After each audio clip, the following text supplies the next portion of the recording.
దుండగుడి దాడిలో తీవ్రంగా గాయపడిన బాలీవుడ్ నటుడు సైఫ్ అలీ ఖాన్ తాజాగా ఆసుపత్రి నుంచి అయితే డిశ్చార్జ్ కావడం మనకు తెలిసిందే.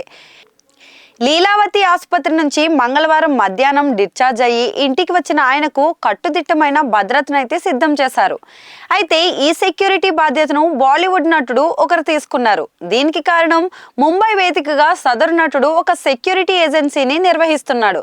అతనెవరో కాదు, రోనిత్ రాయ్. హిందీ మూవీస్ తో పాటు తెలుగు సినిమాల్లోనూ కూడా అతగాడు పనిచేశాడు. హిందీలో army student of the year, ugly తదితర సినిమాల్లో అయితే నటించారు. తెలుగు విషయానికి వస్తే ఎన్టీఆర్ జై లవకుశ, విజయ్ దేవరకొండ లైగర్లో కూడా కీలక పాత్రలు అయితే పోషించారు. తాజాగా మాట్లాడిన ఆయన తాము ప్రస్తుతం సైఫ్తోనే ఉన్నామని, ఆయన ఆరోగ్యం మెరుగుపడినట్లయితే చెప్తున్నారు. ఈ నెల 16న సైఫ్ ఇంట్లోకి ఒక దుండగుడు చొరబడి చోరీకి ప్రయత్నించడం, అతడిని అడ్డుకునేందుకు ప్రయత్నించిన సైఫ్ కు 6 కత్తిపోట్లకు గురైన సంగతి మనందరికీ తెలుసు. తీవ్రంగా గాయపడిన సైఫ్ ను ఆసుపత్రికి తరలించేందుకు ఇంట్లో కార్లు సిద్ధంగా లేకపోవడంతో రోడ్ల మీద వెళ్లే ఆటోను ఆపి ఆసుపత్రికి వెళ్లటం.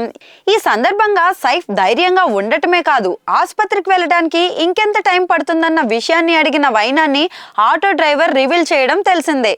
పలు చోట్ల గాయాలైనప్పటికీ కూడా త్వరగానే డిశ్చార్జ్ కావడం ఆయన అభిమానులు ఊపిరి పీల్చుకుంటున్నారు.